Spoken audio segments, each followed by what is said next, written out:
जिया श्री रेणुकाचार्यः शिवाचार्य शिखामणिः यो वीरशैव सिद्धान्तं स्थापयामास भूतले ಬೆಟ್ಟವು ನಿನ್ನದೇ ಬಯಲು ನಿನ್ನದೇ ಹಬ್ಬಲಿ ಎಲ್ಲೆಡೆ ಪ್ರೀತಿ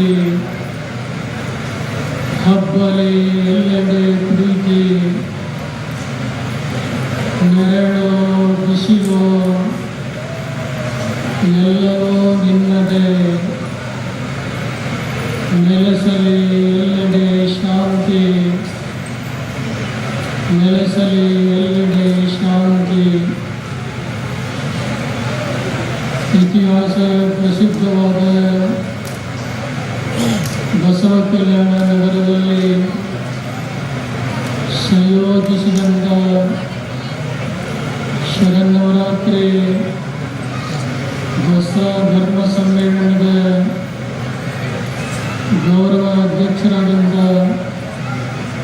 ಆರ್ಕೋಟ್ ಸಂಸ್ಥಾನ ಹಿರೇಮಠದ ಶ್ರೀ ಶಟಸ್ಥಲ ಬ್ರಹ್ಮ ಡಾಕ್ಟರ್ ಚನ್ನವೀರ ಶಿವಾಚಾರ್ಯ ಸ್ವಾಮಿಗಳವರೇ,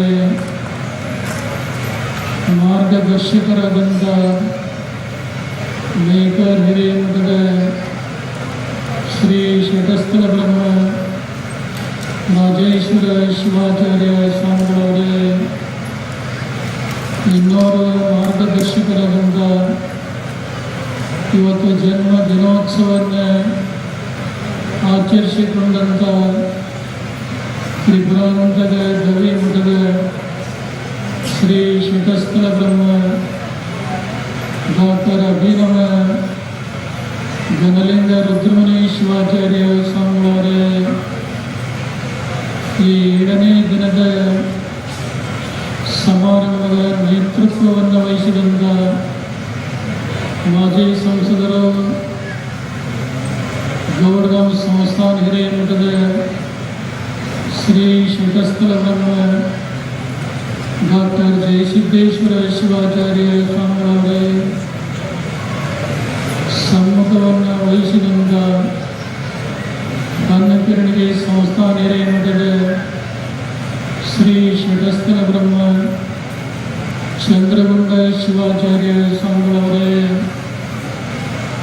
ಪ್ರಾಸ್ತಾವಿಕವಾಗಿ ಮಾತನಾಡಿದಂಥ ಹಂಪಸಾಗರ ಮೌಲ್ಯ ಹಿರೇಮಠದ ಶ್ರೀ ಶಟಸ್ಥಲ ಬ್ರಹ್ಮ ಅಭಿನವ ಶಿವಲಿಂಗ ರುದ್ರಮುನಿ ಶಿವಾಚಾರ್ಯ ಸ್ವಾಮಿಗಳವರೇ,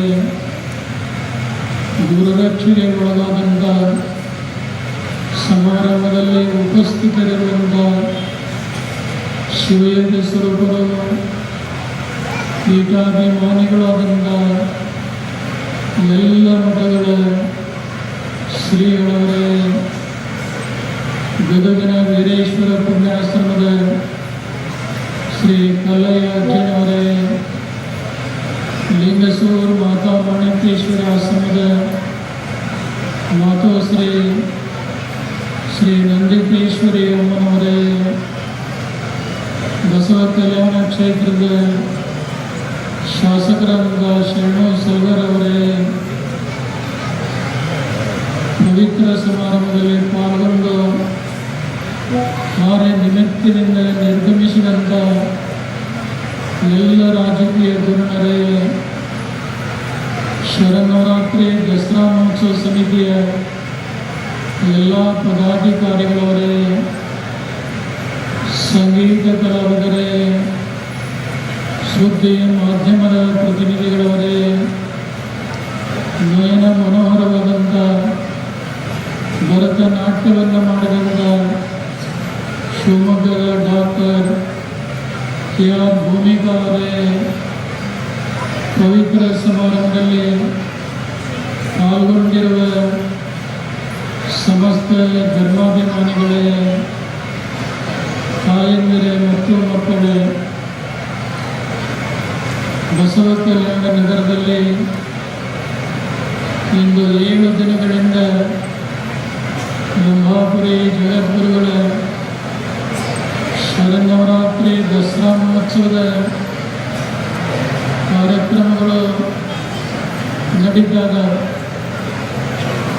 ಇವತ್ತು ಭಾನುವಾರ ಇರುವುದರಿಂದ ಮೇಲಾಗಿ ಅನೇಕ ಮಂತ್ರಿ ಮಹೋದಯರು, ಶಾಸಕರು ಈ ಸಮಾರಂಭದಲ್ಲಿ ಪಾಲ್ಗೊಂಡು ಧರ್ಮದ ಬಗ್ಗೆ, ಸಮಾಜದ ಬಗ್ಗೆ, ಸಾಮಾಜಿಕ ವ್ಯವಸ್ಥೆಗಳ ಬಗ್ಗೆ ತಮ್ಮದೇ ಆದಂಥ ವಿಚಾರಗಳನ್ನು ಹಂಚಿಕೊಂಡಿದ್ದಾರೆ. ಬಹಳ ಜನ ರಾಜಕಾರಣಿಗಳು ಪಾಲ್ಗೊಂಡ ಕಾರಣ ಈ ಸಮಾರಂಭದಲ್ಲಿ ಪಾಲ್ಗೊಂಡಂಥ ನಮ್ಮೆಲ್ಲ ಮಠಾಧೀಶರಿಗೆ ಹೆಚ್ಚು ಮಾತನಾಡಲಿಕ್ಕೆ ಸಮಯ ಸಿಗಲಿಲ್ಲ. ಅದಕ್ಕಾಗಿ ನಾವು ವಿಷಾದ ಪಡ್ತಾ ಇದ್ದೇವೆ. ಬಹುಶಃ ಅಲ್ಲಲ್ಲಿ ಸಮಾರಂಭದಲ್ಲಿ ಇದ್ದಂಥವರು ನೀವು ಯಾಕೆ ಗದ್ದಲ ಮಾಡ್ತೀರಿ ಕೇಳಿದಾಗಿದೆ. ಎಲ್ಲಿ ನೋಡಿದಲ್ಲಿ ಅಶಾಂತಿ, ಎಲ್ಲಿ ನೋಡಿದಲ್ಲಿ ಅತೃಪ್ತಿ ತಾಂಡವ ಆಡುತ್ತಿರುವಂತಹ ಸಂದರ್ಭದಲ್ಲಿ ಇಂಥ ಧರ್ಮ ಸಮಾರಂಭದಲ್ಲಿ ಬಂದಾಗಾದರೂ ಸ್ವಲ್ಪ ಸಮಾಧಾನ ಶಾಂತಿಯಿಂದ ಇದ್ದರೆ ಬಂದಂಥ ಗಣ್ಯರ ಶ್ರೀಗಳವರ ವಿಚಾರಗಳನ್ನು ತಿಳ್ಕೊಳ್ಳಿಕ್ಕೆ ಸಾಧ್ಯವಾಗ್ತಾ ಇದೆ. ಇವತ್ತು ಮನುಷ್ಯ ಏನೆಲ್ಲವನ್ನು ಮಾಡ್ತಾನೆ, ಆದರೆ ನಿಜದ ದಾರಿಯನ್ನು ಅರಿಯುವುದಕ್ಕೆ ಅವನು ವಿಫಲ ಆಗ್ತಾ ಇರುವುದೇ ಇಂದಿನ ಅಶಾಂತಿಯ ಬದುಕಿಗೆ ಕಾರಣ ಆಗಿದೆ ಅಂತ ಹೇಳಿದರೆ ತಪ್ಪಾಗಲ್ಲ. ಈ ಸಮಾರಂಭದ ಪ್ರಾರಂಭದಲ್ಲಿ ಪ್ರಖ್ಯಾತ ಸಂಶೋಧಕರು, ಸಾಹಿತಿಗಳಾದಂಥ ಡಾಕ್ಟರ್ ಎ.ಸಿ. ವಾಲಿ ಅವರು ಒಂದು ಮಹತ್ವಪೂರ್ಣವಾದಂಥ ವಿಚಾರದ ಬಗ್ಗೆ ತಮ್ಮ ಉಪನ್ಯಾಸವನ್ನು ಬಹಳಷ್ಟು ಸಂಕ್ಷಿಪ್ತಗೊಳಿಸಿ ತಮಗೆ ಮನವರಿಕೆಯನ್ನು ಮಾಡಿದರು. ಮಂತ್ರಿ ಮಹೋದಯರು ಬರುವಂಥ ಸಂದರ್ಭ ಅವರು ಹೆಚ್ಚು ಮಾತುಗಳನ್ನು ಮುಂದುವರಿಸದೆ ಅವರಿಗೆ ಸಿಕ್ಕಂಥ ಸ್ವಲ್ಪ ಸಮಯದಲ್ಲಿ ಬಹಳ ಅಮೂಲ್ಯವಾದಂಥ ವಿಚಾರಗಳನ್ನು ಹಂಚಿಕೊಂಡು ಇವತ್ತು ಅವರಿಗೆ ಕೊಟ್ಟಂಥ ವಿಚಾರ ಆಹಾರ, ಆರೋಗ್ಯ ಮತ್ತು ಆಧ್ಯಾತ್ಮ ಮನುಷ್ಯನಿಗೆ ಬಹಳ ಮುಖ್ಯ ಅನ್ನೋದನ್ನು ಅವರು ಒತ್ತಿ ಹೇಳಿದರು. ಇವತ್ತು ನಾವು ಯಾವ ರೀತಿಯ ಆಹಾರವನ್ನು ಸ್ವೀಕಾರ ಮಾಡ್ತೇವೆ, ಆ ಆಹಾರಕ್ಕೆ ತಕ್ಕಂಥ ಗುಣಗಳು ಮನುಷ್ಯನಲ್ಲಿ ಉತ್ಪನ್ನ ಆಗ್ತಾವೆ. ಸಾತ್ವಿಕವಾದಂಥ ಪದಾರ್ಥವನ್ನು ನಾವು ಸ್ವೀಕರಿಸಿದರೆ ಸತ್ಪ್ರಜೆಗಳಾಗಿ, ಸಜ್ಜನ ವ್ಯಕ್ತಿಗಳಾಗಿ ಬಾಳಲಿಕ್ಕೆ ಸಾಧ್ಯವಾಗ್ತಾ ಇದೆ. ತಾಮಸ ಪದಾರ್ಥಗಳನ್ನು ಮನುಷ್ಯ ಸ್ವೀಕಾರ ಮಾಡಿದರೆ ರಾಕ್ಷಸಿ ಮನೋಭಾವನೆಗಳು ಮನುಷ್ಯನಲ್ಲಿ ಬೆಳೆದು ಬರಲಿಕ್ಕೆ ಕಾರಣ ಆಗ್ತದೆ. ಮನುಷ್ಯ ಸೇವಿಸುವಂಥ ಆಹಾರದ ಪರಿಣಾಮ ಜನಮನದ ಮೇಲೆ ಬಹಳಷ್ಟು ಆಗ್ತಾ ಇದೆ ಅನ್ನೋದನ್ನು ಹೇಳಲಿಕ್ಕೆ ಮರೆಯುವುದಿಲ್ಲ. ಹಿಂದಿನ ನಮ್ಮ ಕಾಲದ ಹಿರಿಯರು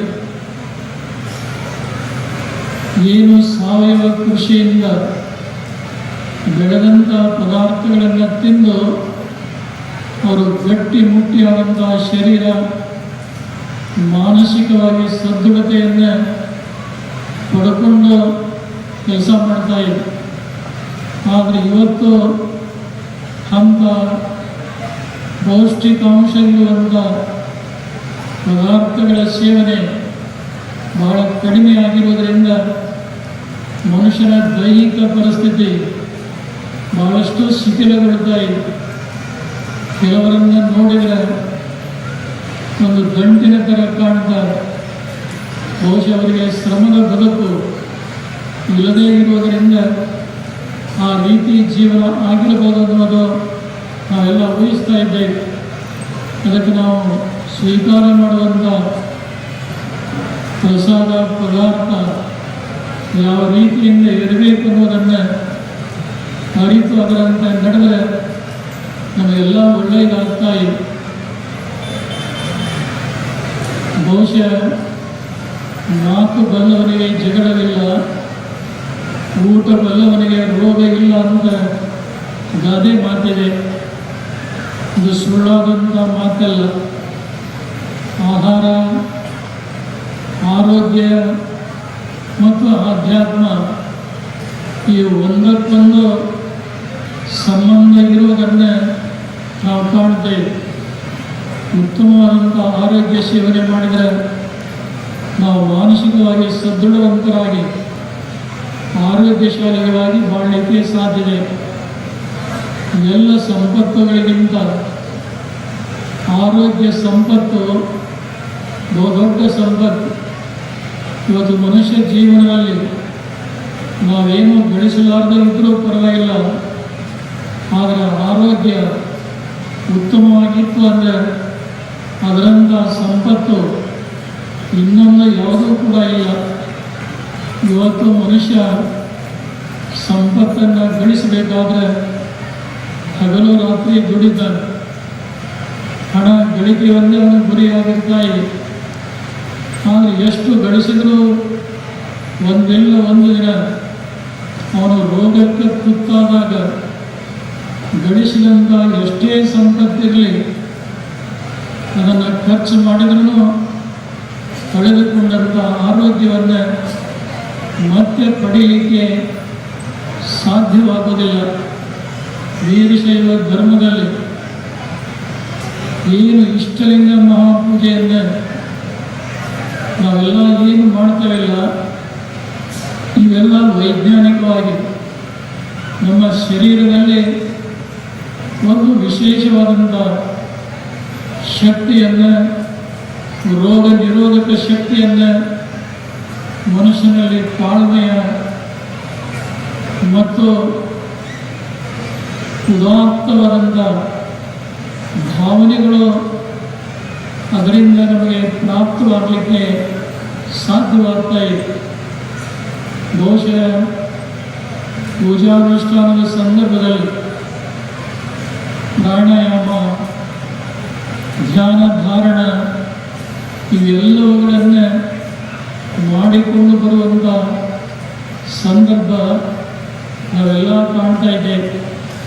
ಉತ್ತಮವಾದಂಥ ಆಹಾರ, ಉತ್ತಮವಾದಂಥ ಆರೋಗ್ಯ ಸಂಪಾದಿಸಿಕೊಂಡ್ರೆ ಅವರ ಮನಸ್ಸು ಪ್ರಫುಲ್ಲಿತಗೊಂಡು ಆಧ್ಯಾತ್ಮದ ಒಂದು ಸನ್ಮಾರ್ಗದ ಕಡೆಗೆ ಅವರ ಹೆಜ್ಜೆಯನ್ನು ಹಾಕಲಿಕ್ಕೆ ಸಾಧ್ಯವಾಗ್ತಾ ಇದೆ.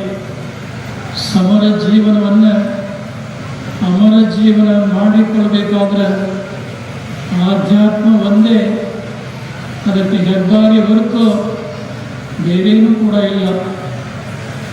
ಹಗಲು ಹೊತ್ತಿನಲ್ಲಿ ಸೂರ್ಯನ ಮೇಲೆ ಬೆಳಕನ್ನು ಕೊಡ್ತಾನೆ, ರಾತ್ರಿ ಹೊತ್ತಿನಲ್ಲಿ ಚಂದ್ರನ ಮೇಲೆ ಬೆಳದಿಂಗಳನ್ನು ಕೊಡ್ತಾನೆ. ಆದರೆ ಸರ್ವಕಾಲದಲ್ಲಿ ಸರ್ವ ಸಮುದಾಯಕ್ಕೆ ಯಾವುದಾದ್ರೂ ಬೆಳಕು ಕೊಡ್ತಾ ಇದ್ದರೆ ಅದು ಧರ್ಮ ವಿನಃ ಬೇರೆ ಯಾವುದೂ ಕೂಡ ಅಲ್ಲ ಅನ್ನುವಂಥ ಸತ್ಯವನ್ನು ನಾವೆಲ್ಲ ತಿಳ್ಕೋಬೇಕಾಗಿದೆ. ಧರ್ಮ ಅಂದರೆ ವೇದಿಕೆಯ ಮೇಲೆ ಹೇಳುವಂಥ ಮಾತು ಅಂತ ಅರ್ಥ ಅಲ್ಲ, ಆಡಿದ ಮಾತಿನಂತೆ ನಡೆದುಕೊಳ್ಳುವಂಥದ್ದೇನಿದೆ ಅದುವೇ ನಿಜವಾದಂಥ ಧರ್ಮ. ಧರ್ಮ ಅಂದರೆ ಹಸಿದವನಿಗೆ ಅನ್ನ ಇದ್ದ ಹಾಗೆ, ಬಾಯಾರಿದವನಿಗೆ ನೀರು ಇದ್ದ ಹಾಗೆ, ಕುರುಡನಿಗೆ ಕಣ್ಣು ಇದ್ದ ಹಾಗೆ, ಪಕ್ಷಿಗೆ ರೆಕ್ಕೆ ಇದ್ದ ಹಾಗೆ ನಮ್ಮೆಲ್ಲರಿಗೂ ಕೂಡ ಒಂದು ಧರ್ಮ ಇದೆ ಅನ್ನೋದನ್ನು ಮರೀಬಾರದು. ಬೆಳೆಯುವಂಥ ಸೂರ್ಯನಿಗೂ ಒಂದು ಧರ್ಮ ಇದೆ, ಹರಿಯುವಂಥ ನೀರಿಗೂ ಒಂದು ಧರ್ಮ ಇದೆ, ಬೀಸುವಂಥ ಗಾಳಿಗೂ ಒಂದು ಧರ್ಮ ಇದೆ. ಬಹುಶಃ ಇವೆಲ್ಲ ತಮ್ಮ ಧರ್ಮಗಳನ್ನು ಮೀರಿ ಏನಾದರೂ ನಡೆದರೆ ಈ ಜಗದಲ್ಲಿ ಜೀವ ಸಂಕುಲ ಸಂರಕ್ಷಣೆಯಿಂದ ಇರಲಿಕ್ಕೆ ಸಾಧ್ಯವಾದಿದ್ದೆ ಖಂಡಿತವಾಗಿಲ್ಲ. ನಮ್ಮೆಲ್ಲರನ್ನು ಹೊತ್ತಂತ ಈ ಭೂಮಿ ತಾಯಿ ಹೊತ್ತು ನನಗೆ ಸಾಕಾಗಿದೆ ಅಂತೇಳಿ ನಮ್ಮ 2 ನಿಮಿಷ ತನ್ನ ಮೈಯಲ್ಲಿ ಏನಾದರೂ ಕೊಡುವಿದ್ರೆ ಯಾವ ಜೀವರಾಶಿಗೆ ಬದುಕಿ ಬಾಳಲಿಕ್ಕೆ ಸಾಧ್ಯ ಇಲ್ಲ. ಈ ಭೂಮಿಯ ತಾಯಿಯ ತಾಳ್ಮೆ ಏನಿದೆ ಅದು ಬಹಳಷ್ಟು ದೊಡ್ಡದು ಅನ್ನೋದನ್ನು ನಾವು ಮರೆಯಬಾರದು. ನಮ್ಮೆಲ್ಲರನ್ನ ಹೊತ್ತಂಥ ಭೂಮಿಗೂ ಒಂದು ಧರ್ಮ ಇದೆ. ಬೀಸುವಂಥ ಗಾಳಿ ಅದು ಕನ್ನಾಡಿ ಆಗಿದ್ದರೆ ನಮಗೆ ಹಿತವನ್ನು ಉಂಟು ಮಾಡ್ತಾರೆ. ಬೀಸುವ ಗಾಳಿ ಬಿರುಗಾಳಿ ಆದರೆ ಅದರಿಂದ ಆತಂಕ ನೋವುಗಳನ್ನು ಅನುಭವಿಸುವಂಥ ಪರಿಸ್ಥಿತಿ ಬರುತ್ತಾ ಇದೆ. ಹರಿಯುವಂಥ ನೀರಿಗೆ ಒಂದು ಧರ್ಮ ಇದೆ. ಇವೆಲ್ಲ ನೋಡ್ತಾ ಇದ್ದೀರಿ. ಇತ್ತೀಚೆಗೆ ಅತಿವೃಷ್ಟಿಯಿಂದಾಗಿ ಮಹಾರಾಷ್ಟ್ರದಿಂದ ಭೀಮಾ ನದಿಗೆ ಹೆಚ್ಚುವರಿ ನೀರನ್ನು ಬಿಟ್ಟಿದ್ದಾರೆ. ಹೀಗಾಗಿ ಕರ್ನಾಟಕದ ಅನೇಕ ಜಿಲ್ಲೆಗಳಲ್ಲಿ ಪ್ರವಾಹ ಉಕ್ಕಿ ಜನರು ಓಡಾಡಲಿಕ್ಕೆ ಸೇತುವೆ ಮೇಲೆ ನೀರು ಹರಿಯುವಂಥ ಪರಿಸ್ಥಿತಿ ಮತ್ತು ರೈತ ಕಷ್ಟಪಟ್ಟು ಭೂಮಿಯಲ್ಲಿ ಬೆಳೆದಂಥ ಅಮೂಲ್ಯವಾದಂಥ ಫಸಲು ಇವತ್ತೆಲ್ಲ ಹಾಳಾಗಿ ಹೋಗ್ತಾ ಇದ್ದುದನ್ನು ನಾವು ನೋಡ್ತೇವೆ. ಹರಿಯುವಂಥ ನದಿ ತನ್ನ 2 ಒಡಲ ತುಂಬ ನೀರು ಹರಿದು ಹೋದರೆ ಯಾವುದೇ ತೊಂದರೆ ಇಲ್ಲ. ತನ್ನ ಒಡಲು ಮೀರಿ ಹರಿದಾಗ ಅದರಿಂದ ಎಷ್ಟೊಂದು ಆಘಾತ ಆಗ್ತಾ ಇದೆ. ಅದೇ ರೀತಿಯಾಗಿ ಮನುಷ್ಯ ಧರ್ಮದಿಂದ ವಿಮುಖನಾದರೆ ಅಂಥ ಆತಂಕಗಳನ್ನು ಎದುರಿಸಬೇಕಾಗ್ತಾ ಇದೆ.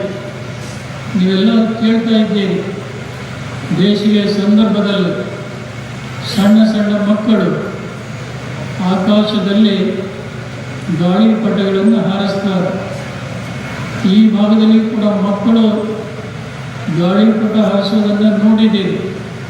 ಒಬ್ಬ ಹುಡುಗ ಗಾಳಿಪಟ ಹಾರಿಸ್ತಾ ಇದ್ದ. ಆಕಾಶದಲ್ಲಿ ಎತ್ತರಕ್ಕೆ ಅದು ಹಾರಾಡ್ತಾ ಇತ್ತು. ನನಗಿಂತ ಮೇಲೆ ಯಾರೂ ಇಲ್ಲ ಅನ್ನುವಂಥ ಸಂತೋಷದಿಂದ ಈ ಕಡೆಯಿಂದ ಆ ಕಡೆ, ಆ ಕಡೆಯಿಂದ ಈ ಕಡೆಗೆ ಓಡಾಡ್ತಾ ಇತ್ತು ಗಾಳಿಪಟ. ಹೀಗೆ ಓಡಾಡುವಂಥ ಸಂದರ್ಭದಲ್ಲಿ ಅದರ ಮೇಲೆ ಒಂದು ಅನಿಷ್ಟವಾದಂಥ ಕಾಗಿ ಹಾರಿ ಹೋಯಿತು. ಗಾಳಿಪಟ ವಿಚಾರ ಮಾಡ್ತಾ ಇದೆ, ಬೇರೆ ಯಾವುದಾದ್ರೂ ಪಕ್ಷಿ ಹಾರಿ ಹೋಗಿದ್ರೆ ನಾನು ಕಳವಳ ಪಡುವಂಥ ಅಗತ್ಯ ಇರಲಿಲ್ಲ. ಆದರೆ ಒಂದು ಅನಿಷ್ಟವಾದಂಥ ಕಾಗಿ ನನಗಿಂತ ಮೇಲೆ ಹೋಗ್ತಲ್ಲ ಅಂತೇಳಿ ಅದು ಬಹಳಷ್ಟು ವ್ಯಥೆ ಪಡ್ತೇವೆ. ಆವಾಗ ಗಾಳಿಪಟ ವಿಚಾರ ಮಾಡ್ತಾ ಇದೆ, ನಾನು ಹೇಗಾದರೂ ಮಾಡಿ ಆ ಕಾಗಿಗಿಂತ ಆಕಾಶದಲ್ಲಿ ಮೇಲೆ ಹಾರಾಡಬೇಕು ಅನ್ನುವಂಥ ಇಚ್ಛಾದಕ್ಕೆ ಉಂಟಾಗ್ತಾ ಇದೆ. ಗಾಳಿಪಟಕ್ಕೆ ಇಚ್ಛಾದ ಮಾತ್ರಕ್ಕೆ ಗಾಳಿಪಟ ಮೇಲೆ ಹೋಗಲಿಕ್ಕೆ ಸಾಧ್ಯ ಇಲ್ಲ. ಯಾಕೆ ಸಾಧ್ಯ ಇಲ್ಲ ಅಂದರೆ ಭೂಮಿ ಮೇಲೆ ನಿಂತುಕೊಂಡಂಥ ಹುಡುಗನ ಕೈಯಲ್ಲಿ ದಾರ ಇದೆ. ಆ ಗಾಳಿಪಟದ ಸೂತ್ರ ಇದೆ. ಹುಡುಗ ದಾರ ಸೆಟ್ ಬಿಡಲಿಲ್ಲ, ಗಾಳಿಪಟ ಮೇಲೆ ಹೋಗ್ಲಿಕ್ಕೆ ಆಗಲಿಲ್ಲ.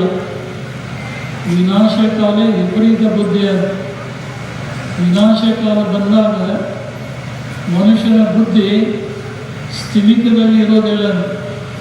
ಆ ಗಾಳಿಪಟ ವಿಚಾರ ಮಾಡ್ತಾ ಇದೆ, ನನ್ನ ಮತ್ತು ಹುಡುಗನ ಮಧ್ಯೆ ಏನು ದಾರ ಇದೆಯಲ್ಲ, ಆ ದಾರವನ್ನು ಕತ್ತರಿಸಬೇಕು ಅಂತೇಳಿ ದುರಾಲೋಚನೆ ಬರ್ತಾ ಇದೆ. ದುರಾಲೋಚನೆ ಬರೋದಷ್ಟೇ ತಡ ಆ ಗಾಳಿಪಟ ಹುಡುಗನ ಮಧ್ಯದಲ್ಲಿರುವಂಥ ದಾರವನ್ನು ಕತ್ತರಿಸಿಬಿಟ್ಟಿದೆ. ಒಂದೇ ಒಂದು ಗಳಿಗೆ ಆ ಗಾಳಿಪಟ ಆಕಾಶದಲ್ಲಿ ಎತ್ತರಕ್ಕೆ ಹೋಯಿತು. ಆಗ ಮರು ಗಳಿಗೆಯಲ್ಲಿ ಆ ಗಾಳಿಪಟ ಕೆಳಗೆ ಇಳಿತಾ ಎಲ್ಲಿ ಹೋಗಿ ಬಿತ್ತು, ಹೇಳಲಿಕ್ಕೆ ಬಾರದಂಥ ಜಾಗದಲ್ಲಿ ಹೋಗಿ ಬಿತ್ತು.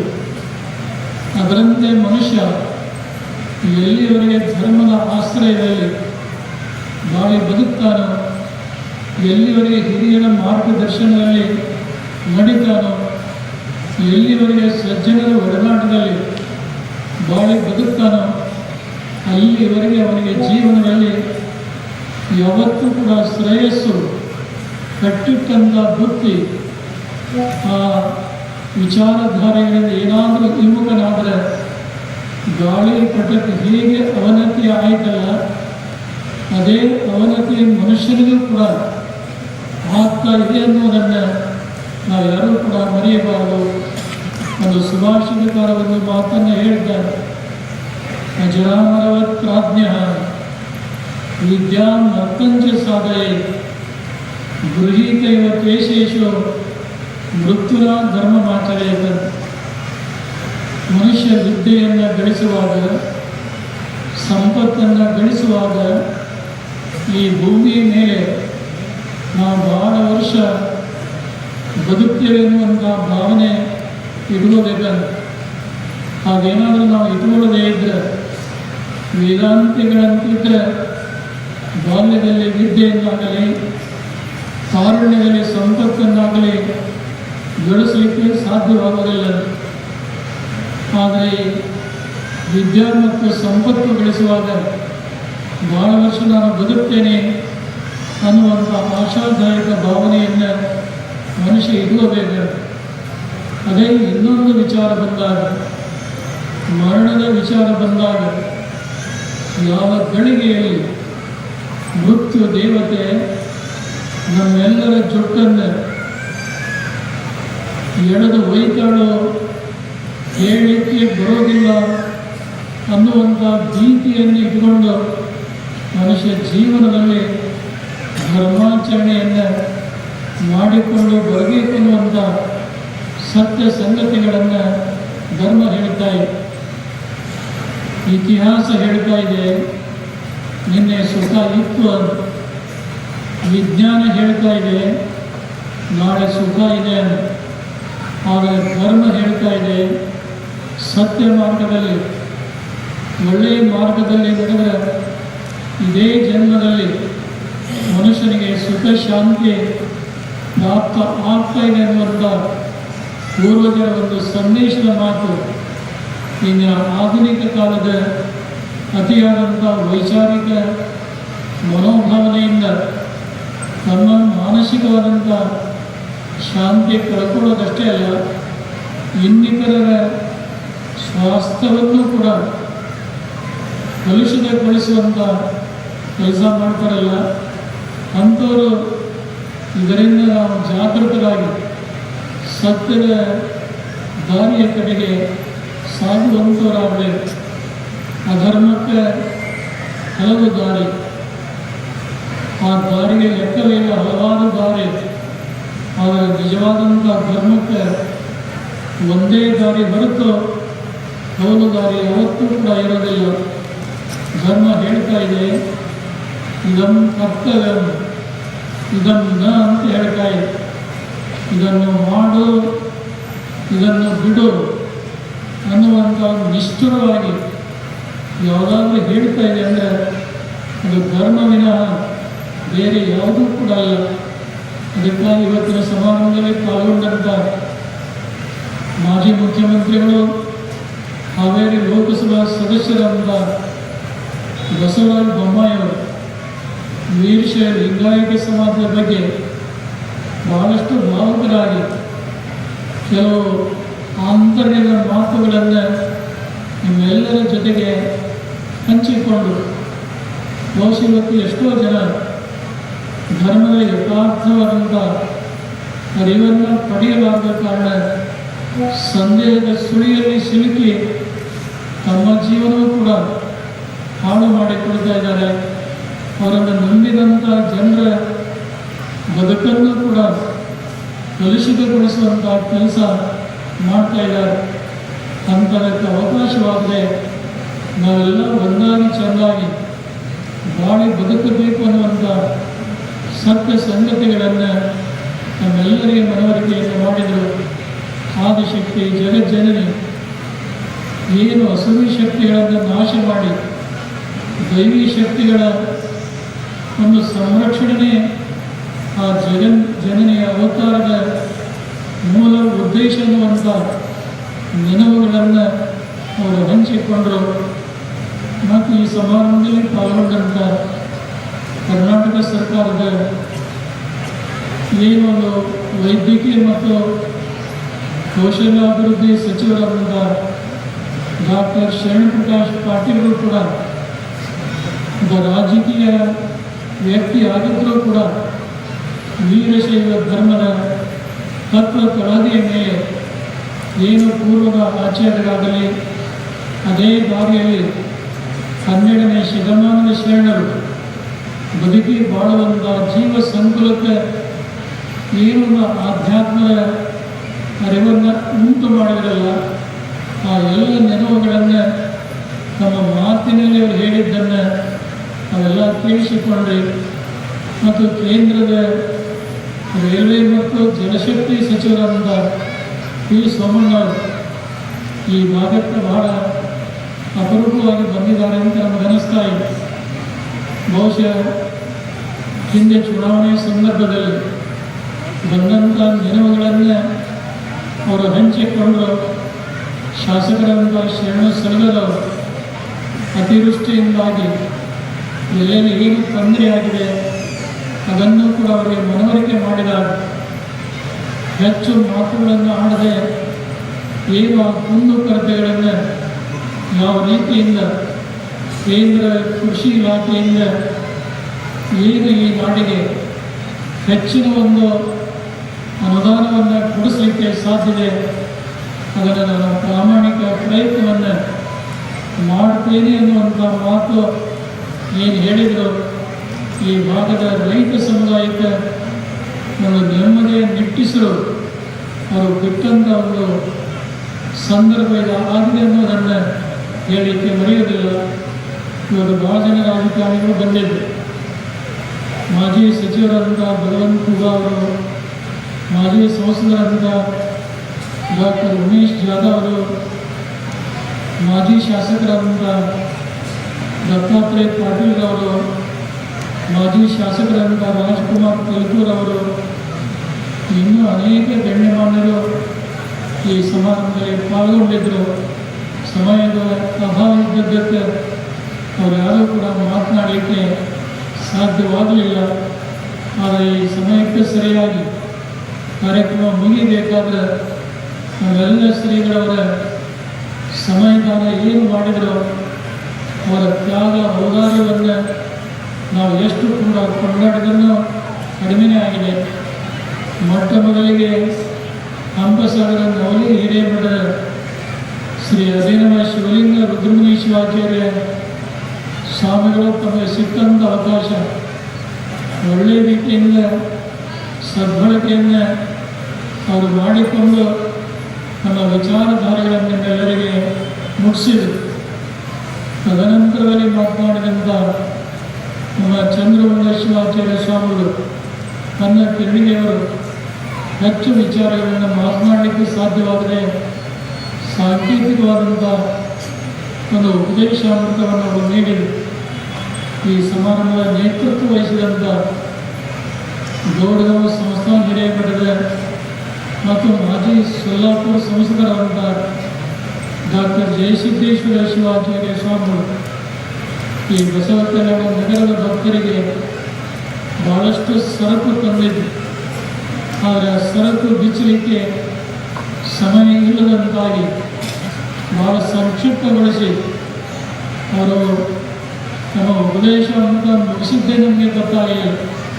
ನಾವೆಲ್ಲ ಗದ್ದಲ ಮಾಡ್ತಾ ಇದ್ರಿ, ಹೇಳುವಂಥ ಲಕ್ಷಣ ಕಾಣಲಿಲ್ಲ. ಹೀಗಾಗಿ ಇಂಥ ಸಂದರ್ಭದಲ್ಲಿ ಹೇಳಿದರೆ ಅದು ಪ್ರಯೋಜನ ಆಗೋದಿಲ್ಲ ಅಂತೇಳಿ ನಮ್ಮ ಉಪದೇಶಕ್ಕೆ ಬಹಳ ಮಟ್ಟಗೊಳಿಸಿ ನಮ್ಮ ಪಾಲಿನ ಕರ್ತವ್ಯವನ್ನು ನಿರ್ವಹಿಸಿದ್ದಾರೆ. ಮಹಾರಾಷ್ಟ್ರ ಪ್ರಾಂತದಲ್ಲಿ ಮರಾಠಿ ಭಾಷೆಯಲ್ಲಿ ಪ್ರಬುದ್ಧರಾಗಿ ವೀರಶೈವ ಧರ್ಮ ಸಾಹಿತ್ಯವನ್ನು, ಆಚಾರ್ಯರ ತತ್ವ ಸಿದ್ಧಾಂತಗಳನ್ನು ಜನರ ಮನೆ ಮನೆಗೆ ಮನಮನಕ್ಕೆ ಮುಟ್ಟಿಸುವಂಥ ಶ್ರೇಯಸ್ಸು ಜೋಡಗಾಂವ ಶ್ರೀಗಳವರಿಗೆ ಸಲ್ತಾ ಇದೆ. ಬಹುಶಃ ತಮ್ಮೆಲ್ಲ ಅಮೂಲ್ಯ ಸಮಯವನ್ನು ಬದಿಗಿರಿಸಿ ಈ ಪವಿತ್ರ ಸಮಾರಂಭದಲ್ಲಿ ಪಾಲ್ಗೊಂಡಿರುವಂಥದ್ದು ಜಗದವರಿಗೆ ಸಂತೋಷವನ್ನು ಉಂಟು ಮಾಡಿದೆ. ಈ ಸಮಾರಂಭದ ವೇದಿಕೆಯಿಂದ ಮುರುಳಿಂಗ ಇಬ್ಬರು ಸೇರಿ ಒಂದು ಗೀತೆ ಹಾಡಿದರೆ ಇನ್ನೊಂದು ಗೀತೆಯನ್ನು ಗೊರಟಾದ ಪ್ರೊಫೆಸರ್ ಸಿದ್ದರಾಮಯ್ಯನವರು ಅವರೊಂದು ಗೀತೆಯನ್ನು ಹೇಳಿದರು ಮತ್ತು ಕುಮಾರಿ ರಾಜಶ್ರೀ ದಿಲೀಪ್ ಸ್ವಾಮಿ ಅವರು ಆನಗಲ ಕುಮಾರಸ್ವಾಮಿಯವರೊಂದು ಭಕ್ತಿ ಗೀತೆಯನ್ನು ಹಾಡಿ ಸಂತೋಷಗೊಳಿಸಿ ಈ ಸಮಾರಂಭದಲ್ಲಿ ಬಹಳ ದೂರದಿಂದ ಅಪರೂಪವಾಗಿ ವೀರೇಶ್ವರ ಪುಣ್ಯಾಶ್ರಮದ ಸಂಚಾಲಕರಾದಂಥ ಇಂದಿನ ಕಲ್ಲಿಗ ಅಜ್ಜನವರು ಈ ಸಮಾರಂಭದಲ್ಲಿ ಪಾಲ್ಗೊಂಡಿದ್ದಾರೆ. ಬಹುಶಃ ವೀರೇಶ್ವರ ಪುಣ್ಯಾಶ್ರಮ ಬಂದಾಗ ಅಂಧರ ಬಾಳಿಗೆ ಬೆಳಕು ಕೊಟ್ಟಂಥ ಸಂಸ್ಥೆ ಲಿಂಗೈಕ್ಯ ಹಾನಗಲ್ಲ ಕುಮಾರಸ್ವಾಮಿಯವರ ಸದಾಶಯದಂತೆ ಲಿಂಗೈಕ್ಯ ಉಭಯಗಾನ ವಿಶಾರದ ಗಾನಯೋಗಿ ಪಂಚಾಕ್ಷರ ಗವಾಯಿಗಳವರು ವೀರೇಶ್ವರ ಪುಣ್ಯಾಶ್ರಮವನ್ನು ಕಟ್ಟಿ ಅದಕ್ಕೆ ಜೀವವನ್ನು ತುಂಬುವಂಥ ಕೆಲಸ ಮಾಡಿದರು. ಅನೇಕ ಅಂಧರ ಬಾಳ ಬದುಕಿಗೆ ಏನು ಒಂದು ಬೆಳಕನ್ನು ತಂದುಕೊಡುವಂಥ ಬಹುದೊಡ್ಡ ಕಾರ್ಯವನ್ನು ಮಾಡಿದರು. ಪಂಚಾಕ್ಷರ ಗವಾಯಿಗಳವರು ಲಿಂಗೈಕ್ಯರಾದ ನಂತರ ಆ ಗುರುಕರವಾದಂಥ ಜವಾಬ್ದಾರಿಯನ್ನು ತ್ರಿಭಾಷಾ ಕವಿಗಳಾದಂಥ ಪಂಡಿತೋತ್ತಮರಾದಂಥ ಅನೇಕ ಪುರಾಣ ಪುಣ್ಯ ಕಥೆಗಳನ್ನು ರಚನೆ ಮಾಡಿದಂಥ ಡಾಕ್ಟರ್ ಪುಟ್ಟರಾಜ ಕವಿ ಗವಾಯಿಗಳವರು ವೀರೇಶ್ವರ ಪುಣ್ಯಾಶ್ರಮಕ್ಕೆ ಒಂದು ಹೊನ್ನ ಕಳಸವನ್ನು ಅವರು ಇಟ್ಟರು ಅಂತೇಳಿ ಭಾಳ ಸಂತೋಷದಿಂದ ಹೇಳಲಿಕ್ಕೆ ಬಯಸ್ತಾ ಇದ್ದೇನೆ. ಅವರು ಮಾಡಿದಂಥ ಸೇವೆಯನ್ನು ಕಂಡು ವಿಶ್ವವಿದ್ಯಾನಿಲಯಗಳು ಅವರಿಗೆ ಗೌರವ ಡಾಕ್ಟರೇಟ್ ಕೊಟ್ಟರು. ಆ ಸ್ವೀಕಾರ ಮಾಡುವಂಥ ಸಂದರ್ಭದಲ್ಲಿ ಒಂದು ಅಭಿನಂದನಾ ಸಮಾರಂಭ ಇರುವಾಗ ಶ್ರೀ ಜಗದ್ಗುರು ರಂಭಾಪುರಿಯ ಪೀಠದ ಅಭಿನವ ರೇಣುಕರಾಗಿ ಗೋಲೋಕದ ಶಿವನಾಗಿ ಸಂಚರಿಸಿದಂಥ ಶ್ರೀಮದ್ ರಂಭಾಪುರಿ ವೀರ ಗಂಗಾಧರ ಜಗದ್ಗುರುಗಳು ಆ ಅಭಿನಂದನಾ ಸಮಾರಂಭದ ಸಾನ್ನಿಧ್ಯ ವಹಿಸಿದರು. ಅವರು ತುಂಬಿದ ಸಮಾರಂಭದಲ್ಲಿ ಹೇಳಿದರು, ಡಾಕ್ಟರ್ ಪುಟ್ಟರಾಜ ಕವಿ ಗವಾಯಿಗಳವರಿಗೆ ಅನೇಕ ಸಂಘ ಸಂಸ್ಥೆಗಳು ವಿಶ್ವವಿದ್ಯಾನಿಲಯಗಳು ಗೌರವ ಡಾಕ್ಟರೇಟ್ ಪದವಿಯನ್ನು ಕೊಟ್ಟಿರಬಹುದು. ಆದರೆ ಯಾರೂ ಕೊಡಲಾರದೇ ಇರುವಂಥ, ಯಾರೂ ಕೊಡಲಿಕ್ಕೂ ಕೂಡ ಅಸಾಧ್ಯವಾಗಿರುವಂಥ ಶಿವಯೋಗಿ ಅನ್ನುವಂಥ ಪದವಿಯನ್ನು ಗಂಗಾಧರ ಜಗದ್ಗುರು ಅವರಿಗೆ ಆಶೀರ್ವಾದ ಮಾಡಿ ಬಹುಶಃ ಎಷ್ಟೋ ಸಂದರ್ಭದಲ್ಲಿ ಡಾಕ್ಟರ್ ಪುಟ್ಟರಾಜ ಕವಿ ಗವಾಯಿಗಳವರು ಎಷ್ಟೇ ವಿಶ್ವವಿದ್ಯಾಲಯದ ಸಂಘ ಸಂಸ್ಥೆಗಳ ಪ್ರಶಸ್ತಿ ಬಂದರೂ ನನಗೆ ಸಮಾಧಾನ ತಂದಿಲ್ಲ. ರಂಭಾಪುರಿ ವೀರಗಂಗಾಧರ ಜಗದ್ಗುರುಗಳು ಶಿವಯೋಗಿ ಅನ್ನುವಂಥ ಒಂದು ಪದವಿಯನ್ನು ಕೊಟ್ಟು ಏನು ಆಶೀರ್ವಾದ ಮಾಡಿದರೋ ಅದು ನನ್ನ ಜೀವನದಲ್ಲಿ ಎಂದೆಂದೂ ಕೂಡ ಮರೆಯಲಿಕ್ಕಾಗೋದಿಲ್ಲ ಅಂತ ಹೇಳಿ ಬಹುಶಃ ಪುಟ್ಟರಾಜ ಕವಿ ಗವಾಯಿಗಳವರು ತ್ರಿಕಾಲದಲ್ಲಿ ಪೂಜೆ ಮಾಡ್ತಾ ಇದ್ರು. ಇವತ್ತು 8 ಗಂಟೆಗೆ ಸ್ನಾನ ಮಾಡಿದರೆ ಎಷ್ಟಕ್ಕೆ ಪೂಜೆ ಮುಗಿಸ್ಬೇಕು ಅಷ್ಟಕ್ಕೆ ಪೂಜೆ ಮುಗಿಸೋರು. ಅಕಸ್ಮಾತ್ 8 ಗಂಟೆಗೆ ಮಾಡಲಿಲ್ಲ ಅಂದರೆ 10 ಗಂಟೆಗೆ ಪೂಜೆ ಮಾಡಿದರೆ ಸಮಯ ಆಗಿದೆ ಅಂತೇಳಿ ಬೇಗ ಪೂಜೆ ಮುಗಿಸ್ತಾ ಇದ್ದರು. ಎಷ್ಟು ಸಮಯ ಮಾಡಬೇಕಾಗಿತ್ತು ಅಷ್ಟು ಪೂಜೆ ಮಾಡಲಾರದೆ ಆದೋದಕ್ಕೆ ಪ್ರಸಾದ ಸ್ವೀಕಾರ ಮಾಡ್ತಾ ಇದ್ದೇವೆ ಅಂತ ಪುಟ್ಟರಾಜ ಕವಿ ಗವಾಯಿಗಳವರು ವೀರಶೈವರ ಜಗದ್ಗುರು ಅನ್ನುವಂಥ ಗೀತೆಯನ್ನು ತಮ್ಮ ಜೀವನದ ಕೊನೆಯ ಅವಸ್ಥೆಯಲ್ಲಿ ಬರೆದಿದ್ದನ್ನು ನೋಡಿದರೆ ಅದರಲ್ಲಿ ಇಡೀ ವೀರಶೈವ ಧರ್ಮದ ಸಾರ ಸರ್ವಸ್ವವನ್ನು ಅಡಗಿಸಿದ್ದನ್ನು ನಾವು ಕಾಣ್ತೇವೆ. ಇವತ್ತು ದಿನ ಗುರುಲಿಂಗ ಹಿಕ್ಕಲು ಸೇರೋ ಆ ಗೀತೆಯನ್ನು ಹಾಡಿದ್ದು ನಾವೆಲ್ಲ ನೋಡಿದ್ವಿ. ಕುಮಾರಿ ರಾಜಶ್ರೀ ಹಾನಗಲ್ಲ ಕುಮಾರಸ್ವಾಮಿ ರಚನೆ ಮಾಡಿದಂಥ ಸುಶಾಂತ ಗುರುವರೆಣ್ಯ ಆ ಗೀತೆಯಲ್ಲಿ ಮತಾಚಾರ್ಯ, ಮಹಾಚಾರ್ಯ, ಶಿವಾಚಾರ್ಯ ಈ 3 ಪದಪುಂಜಗಳಿಂದ ಗೌರವಿಸಿದ್ದನ್ನು ನಾವು ಕಾಣ್ತೇವೆ. ಇವತ್ತು ಬಸವ ಕಲ್ಯಾಣ ನಗರದಲ್ಲಿ ಯಾವುದೋ ಪೂರ್ವ ಜನ್ಮದ ಪುಣ್ಯದ ಫಲ ಇರಬೇಕು ಅಂತ ಅನಿಸ್ತಾ ಇದೆ. ಜಯಜ್ಯೋತಿ ಬಸವೇಶ್ವರರು 12ನೇ ಶತಮಾನದಲ್ಲಿ ಮಾಡಿದಂಥ ಕ್ರಾಂತಿ ಏನಿತ್ತು, ಆ ಕ್ರಾಂತಿಯ ನಂತರದಲ್ಲಿ 21ನೇ ಶತಮಾನದಲ್ಲಿ ಒಂದು ಐತಿಹಾಸಿಕವಾದಂಥ ಮತ್ತೊಂದು ಸಮಾರಂಭ ಈ ನಗರದಲ್ಲಿ ನಡೀತಾ ಇರುವಂಥದ್ದು ಈ ಭಾಗದ ಭಕ್ತರೆಲ್ಲರ ಭಾಗ್ಯ ಅಂತೇಳಿ ನಾವಾದರೂ ಕೂಡ ಭಾವಿಸ್ತಾ ಇದ್ದೇವೆ. ವೀರಶೈವ ಲಿಂಗಾಯತ ಸಮಾಜ ಬಹಳಷ್ಟು ಕೆಟ್ಟಿದೆ, ಕೆಡ್ತಾ ಇದೆ. ಬಹುಶಃ ಎಲ್ಲ ರಾಜಕಾರಣಿಗಳು ಕೂಡ ಒಂದೇ ಮಾತಿನಲ್ಲಿ ಅವರು ಹೇಳಿದರು, ವೀರಶೈವ ಲಿಂಗಾಯತ ನಾವೆಲ್ಲ ಒಟ್ಟಾಗಿದ್ದರೆ ನಮ್ಮ ಧರ್ಮಕ್ಕೆ, ನಮ್ಮ ಸಂಸ್ಕೃತಿಗೆ ಬಲ ಇದೆ, ಶಕ್ತಿ ಇದೆ. ನಾವೇನೋ ಒಡಕು ಒಮ್ಮನಸ್ಸಿನಿಂದ ಹತ್ತಿತ್ತ ಹೋದರೆ ಸಮಾಜಕ್ಕೆ ಭವಿಷ್ಯ ಇಲ್ಲ ಅನ್ನುವಂಥ ಮಾತೇನಿದೆ, ಅದು 100ಕ್ಕೆ 101 ಸತ್ಯವಾದಂಥ ಮಾತು. ಇವತ್ತು ಗುರುಮಂಡಲದಲ್ಲಿ ಸರ್ವೋತ್ಕೃಷ್ಟವಾದಂಥ ವೀರಶೈವ ಮತವನ್ನು ಸಂಸ್ಥಾಪಿಸಿ ಬೆಳೆಸಿದಂಥ ಪಂಚಪೀಠಗಳ ಪರಂಪರೆ ಇಂದಿನ ಜಗದ್ಗುರುಗಳು ಈ ವೀರಶೈವ ಲಿಂಗಾಯತ ಸಮಾಜದ ಸಾಮರಸ್ಯಕ್ಕಾಗಿ, ಸೌಹಾರ್ದತೆಗಾಗಿ ಮುಂದಿನ ದಿನಗಳಲ್ಲಿ ಈ ಬಸವ ಕಲ್ಯಾಣದ ದಸರಾ ಮಹೋತ್ಸವದ ನಂತರದಲ್ಲಿ ಒಂದು ಪ್ರಾಮಾಣಿಕ ಪ್ರಯತ್ನವನ್ನು ನಮ್ಮಿಂದ ಎಷ್ಟು ಸಾಧ್ಯತೆ ಆ ಕಾರ್ಯವನ್ನು ಮಾಡೋದರ ಮೂಲಕ ನಮ್ಮ ಧರ್ಮ, ಸಂಸ್ಕೃತಿ, ಆದರ್ಶ ಪರಂಪರೆಗಳನ್ನು ಉಳಿಸಿ ಬೆಳೆಸಿಕೊಂಡು ಹೋಗುವಂಥ ಭಾವನೆ ನಮ್ಮದಾಗಿದೆ ಅನ್ನುವಂಥ ಮಾತನ್ನು ಈ ಸಂದರ್ಭದಲ್ಲಿ ಪ್ರಸ್ತಾಪಿಸಿ, ಇವತ್ತಿನ ಪೂರ್ವ ಸಮಾರಂಭದಲ್ಲಿ ಕರ್ನಾಟಕದ ಕಳಸಾವಳಿ ಹಿರೇಮಠದ, ಮಹಾರಾಷ್ಟ್ರದ ಉದ್ಗಿರಿ ಸಂಸ್ಥಾನ ಮಠದ ಶ್ರೀ ಶಂಭುಲಿಂಗ ಶಿವಾಚಾರ್ಯ ಸ್ವಾಮಿಗಳವರಿಗೆ ಇವತ್ತಿನ ಸಮಾರಂಭದಲ್ಲಿ ಶಿವಾದ್ವೈತ ತತ್ವ ಪ್ರಬೋಧಕ ಅನ್ನುವಂಥ ಪ್ರಶಸ್ತಿಯನ್ನು ಕೊಟ್ಟು ಶ್ರೀಪೀಠ ಆಶೀರ್ವಾದವನ್ನು ಮಾಡಿದೆ. ಮಹಾರಾಷ್ಟ್ರದಲ್ಲಿ ಉದ್ಗಿರಿ ಸಂಸ್ಥಾನ ಮಠ ಬಹಳ ದೊಡ್ಡ ಮಠ. ಬಹುಶಃ ಯಾವ ಪೀಠಗಳಿಗೂ ಕೂಡ ಅಂಥ ಆಸ್ತಿ ಇಲ್ಲ. ಬಹುದೊಡ್ಡ ಶ್ರೀಮಂತಿಕೆಯ ಮಠ ಉದ್ಗಿರಿ ಸಂಸ್ಥಾನ ಮಠ.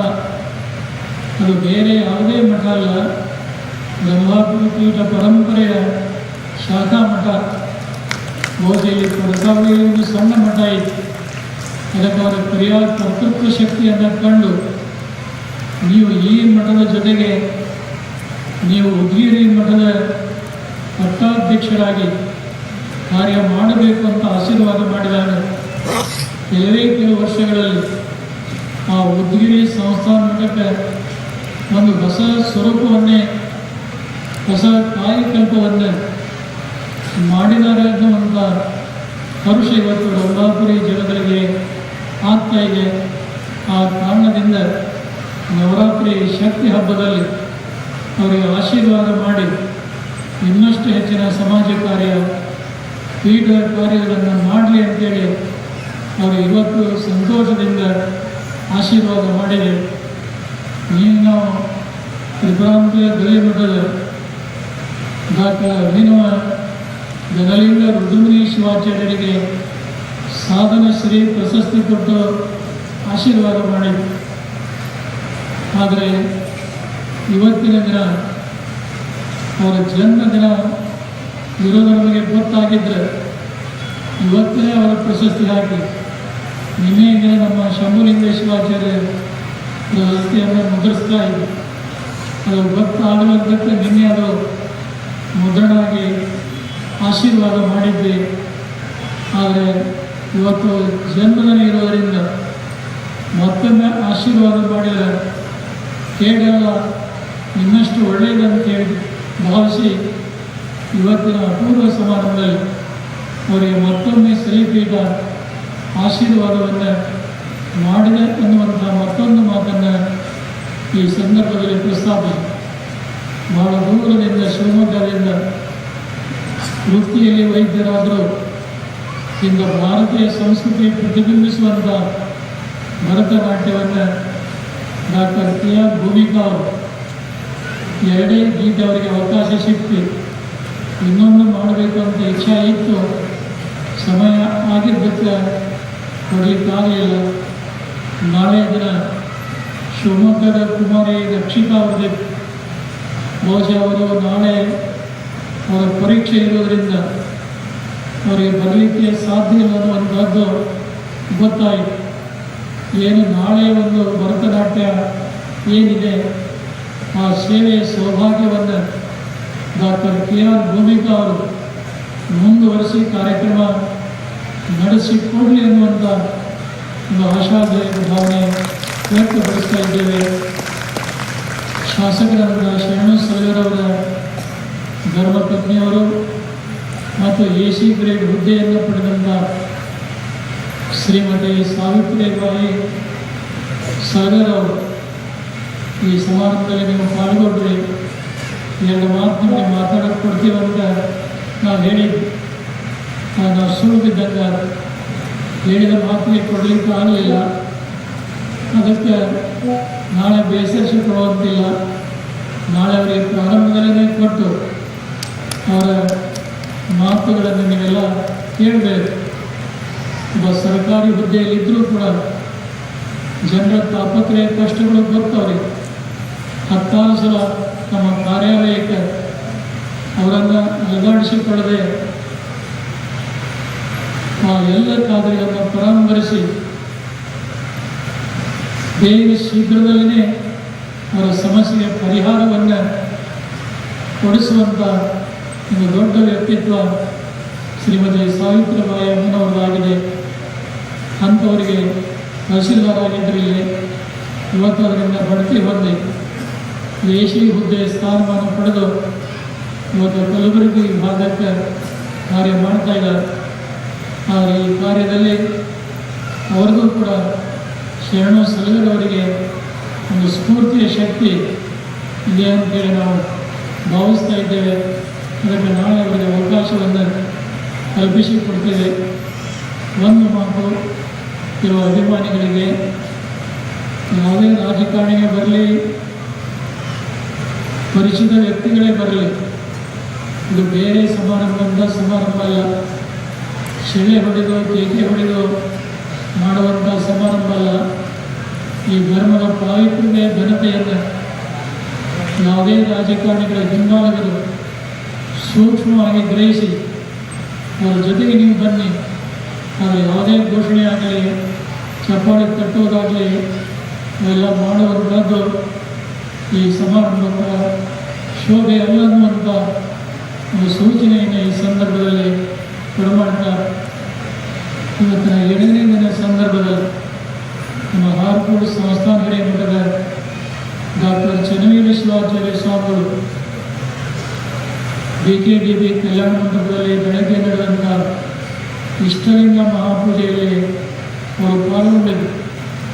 ಬಹುಶಃ ಅಲ್ಲಿ ಕಿಕ್ಕಿರಿದು ಸೇರಿದಂಥ ಭಕ್ತರನ್ನು ನೋಡಿ ಅವರಿಗೆ ಆನಂದ, ಆಶ್ಚರ್ಯ ಏಕಕಾಲದಲ್ಲಿ ಅವರ ಮನಸ್ಸಿನ ಮೇಲೆ ಅಗಾಧವಾದಂಥ ಪರಿಣಾಮ ಬೀರು.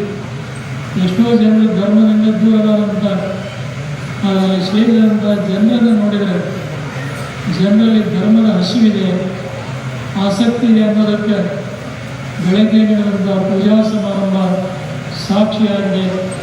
ಬಹುಶಃ ಅವರು ಪೂಜೆಯಲ್ಲಿ ಪಾಲ್ಗೊಂಡು ಎಲ್ಲ ಭಕ್ತರನ್ನು ಕಂಡು ತುಂಬ ಹರ್ಷಪಟ್ಟರು.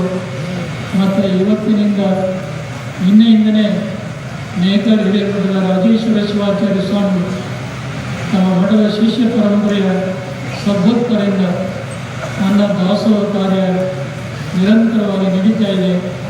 ಇವತ್ತು ಬೆಳಗ್ಗೆ ಮುತ್ತೈದೆಯರಿಗೆ ಉಡಿ ತುಂಬುವಂಥ ಸಂದರ್ಭದಲ್ಲಿ ಏನೋ 100-150 ಮೊದಲಿಟ್ಟುಕೊಂಡಿದ್ದು.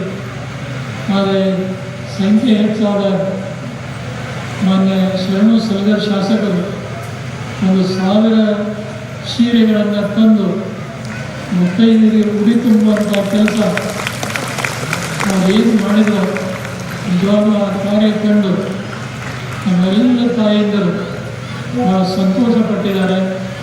ಬಹುಶಃ ಇವತ್ತು ಭಾನುವಾರ ಈ ಸಮಾರಂಭಗಳಿಗೆ ಕಡಿಮೆ ಇಲ್ಲದಂತೆ ಇಷ್ಟೊಂದು ಸಂಖ್ಯೆಯಲ್ಲಿ ಸೇರಿದ್ದೀರಿ. ಬಹುಶಃ ನೀವು ಯಾರ ಮಾತುಗಳನ್ನು ಕೇಳಬೇಕೆಂಬ ಆಸಕ್ತಿ ಇದೆ, ಆ ಮಾತುಗಳಿಗೆ ನೀವು ಯಾವಾಗಲೂ ಲಕ್ಷ್ಯ ವಹಿಸಿ ಪಾಲ್ಗೊಳ್ತೀರಿ. ಆದರೆ ಕೆಲವು ವಿಚಾರಗಳು ಅನಗತ್ಯವಾಗಿ ಇದ್ದಾಗ ನೀವು ಎಲ್ಲೆಲ್ಲ ನಿಮ್ಮ ಮನಸ್ಸು ಇರ್ತಾ ಇದೆ, ಆದರೆ ಹಾಗೆ ಮಾಡಬೇಡಿ. ನಾವು ಸಮಾರಂಭಕ್ಕೆ ಅವರನ್ನು ಅಭಿಮಾನಪೂರ್ವಕವಾಗಿ ಕರೆದಿದ್ದೇವೆ. ಅವರು ಏನೇ ಹೇಳಿ ಆ ಮಾತುಗಳನ್ನು ಸಮಾಧಾನವಾಗಿ ಕೇಳಿ, ಒಳ್ಳೆಯದಿದ್ದರೆ ತೆಗೆದುಕೊಳ್ಳಿ, ಅದರಲ್ಲಿ ಅಲ್ಲದಿದ್ದರೆ ಮರೆತು ಬಿಡಿ. ಅದಕ್ಕೆ ನಾಳೆಯಿಂದ ಇನ್ನೂ 3 ದಿನಗಳ ಕಾಲ ಇದೇ ರೀತಿ ದರ್ಬಾರ್ ನಡೆದು ಕೊನೆಯ ದಿನ ವಿಜಯದಶಮಿ ಶ್ರೀಮಂಗಲನ ಕಾರ್ಯ ನಡೀತಾ ಇದೆ. ಮುಂದಿನ ಕಾರ್ಯಕ್ರಮಗಳ ಬಗ್ಗೆ ನಮ್ಮೆಲ್ಲ ಶ್ರೀಗಳು ಕೂಡ ಬರ್ತಾ ನಮ್ಮೆಲ್ಲರಿಗೆ ಮಾಹಿತಿಯನ್ನು ಒದಗಿಸಿ ಕೊಡುವಂಥವರಾಗಿದ್ದಾರೆ ಅನ್ನುವಂಥ ಮಾತನ್ನು ಮತ್ತೊಮ್ಮೆ ನಮ್ಮೆಲ್ಲರ ನೆನಪಿಗೆ ತರ್ತಾ ಈ ಪವಿತ್ರ ಸಮಾರಂಭದಲ್ಲಿ ಪಾಲ್ಗೊಂಡಿರುವಂಥ ನಮ್ಮೆಲ್ಲರಿಗೆ ಇದೇ ಸಂದರ್ಭದಲ್ಲಿ ಲಿಂಗಸೂರಿನ ಮಾತಾ ಮಾಣಿಕೇಶ್ವರ ಆಶ್ರಮದ ಮಾತಾ ನಂದಿಕೇಶ್ವರ ಅಮ್ಮನವರು ಬಹಳ ಸಾತ್ವಿಕ ಸ್ವಭಾವದ ಮತ್ತು ಆಯುರ್ವೇದ ಗಿಡಮೂಲಿಕೆಗಳಲ್ಲಿ ಅಪಾರವಾದಂಥ ಜ್ಞಾನವನ್ನು ಹೊಂದಿ ಯಾವ ಗಿಡಮೂಲಿಕೆಯಿಂದ ಯಾವ ರೋಗ ವಾಸಿಯಾದೀತು, ಯಾವ ಗಿಡಮೂಲಿಕೆಯನ್ನು ಮನುಷ್ಯ ತನ್ನ ಹತ್ತಿರ ಇಟ್ಟುಕೊಳ್ಳೋದ್ರಿಂದ ಅದು ಅವರ ಜೀವನದ ಮೇಲೆ ಎಂಥ ಪರಿಣಾಮ ಬೀರಬಲ್ಲದು ಅನ್ನುವುದರ ಬಗ್ಗೆ ಅವರು ಮಾಡಿದಂಥ ಸಂಶೋಧನೆ, ಅವರ ದಿನನಿತ್ಯದಲ್ಲಿ ಬಾಳಿ ಬದುಕುವಂಥ ಕಾರ್ಯ ಏನಿದೆ ಅದು ನಿಜವಾಗಲೂ ಮಹಿಳಾ ಸಂಕುಲಕ್ಕೆ ಅದೊಂದು ದಿಕ್ಸೂಚಿ ಆಗಿದೆ ಅಂತ ಹೇಳಿದರೆ ತಪ್ಪಾಗಲಾರದು.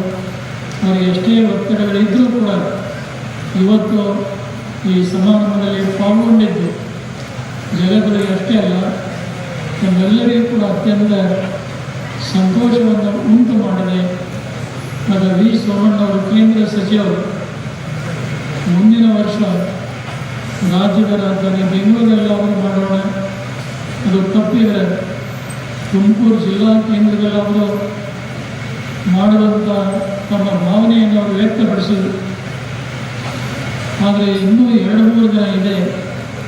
ಯಾರ್ಯಾರ ಕಡೆಯಿಂದ ಭಕ್ತರು ಇವತ್ತು ಹೊರತುಗಡೆಯಲ್ಲಿ ಮಾಡಬೇಕಂತ ನಮ್ಮ ಎಂ ಕೊಟ್ಲೇಶಪ್ಪನವರು ಪ್ರಯತ್ನ ಮಾಡ್ತಾ ಇದ್ದಾರೆ. ಇನ್ನೊಂದು ಕಡೆ ಜಮಖಂಡಿ ಶಾಸಕರಾದ ಜಗದೀಶ್ ಗುಡಿಗುಂಟಮಠರು ಜಮಖಂಡಿಯಲ್ಲಿ ಮಾಡಬೇಕು ಅಂತ ಇಚ್ಛೆ ಇದೆ. ಕೆಲವು ಜನರು ಬಿಜಾಪುರದಲ್ಲಿ ಮಾಡಬೇಕನ್ನುವಂಥ ಪ್ರಯತ್ನವೂ ಇದೆ. ಆದರೆ ಜಗದ್ಗುರು ರೇಣುಕರ ಪ್ರೇರಣೆ ಯಾವ ಭಾಗಕ್ಕೆ ಆಗ್ತಾ ಇದೆ ಅದನ್ನು ಇವತ್ತು ನಾವು ಹೇಳಲಿಕ್ಕಾಗೋದಿಲ್ಲ. ಕೊನೆಯ ದಿನ ದರ್ಬಾರದ ಕೊನೆಯ ದಿನ ಅದನ್ನು ಘೋಷಣೆ ಮಾಡಿ ಮುಂದಿನ ವರ್ಷದ ನಿರ್ಧಾರವನ್ನು ಕೈಗೊಳ್ತೀವಿ ಅನ್ನುವಂಥ ಮಾತನ್ನು ಎಲ್ಲ ತಿಂಗಳ ಮನವರಿಕೆ ಮಾಡಿ ಈ ಸಮಾರಂಭದಲ್ಲಿ ಪಾಲ್ಗೊಂಡಂಥ ಸರ್ವರಿಗೂ ಕೂಡ ಧರ್ಮದಯಾಳು ಪಾರ್ವತಿ ಪರಮೇಶ್ವರರು, ಜಗದಾದಿ ಜಗದ್ಗುರು ರೇಣುಕಾದಿ ಪಂಚಾಚಾರ್ಯರು, ಕ್ಷೇತ್ರನಾಥ ವೀರಭದ್ರ ಸ್ವಾಮಿ, 12ನೇ ಶತಮಾನದ ಬಸವಾದಿ ಶಿವಶರಣರು ತಮಗೆಲ್ಲ ಆಯುಷ ಆರೋಗ್ಯ ಭಾಗ್ಯ ಸುಖ ಸಂಪದಗಳನ್ನು ಕೊಡಲಿ ಅಂತ ಹಾರೈಸಿ ಈ 7ನೇ ದಿನದ ಸಂದೇಶಕ್ಕೆ ನಿರಂತರ ಜಗದೀಶ್ವರ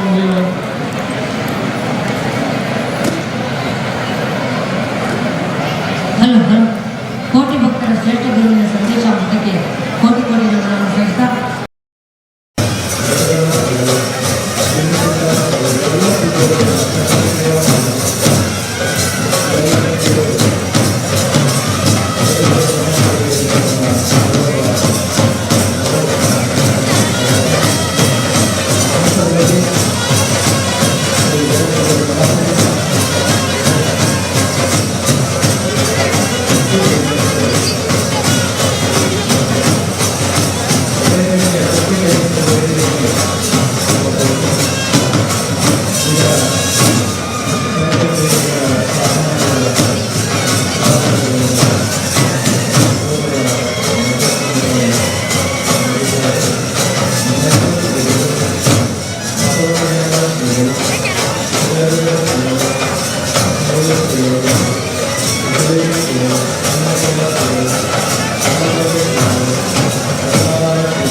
ಧನ್ಯವಾದ.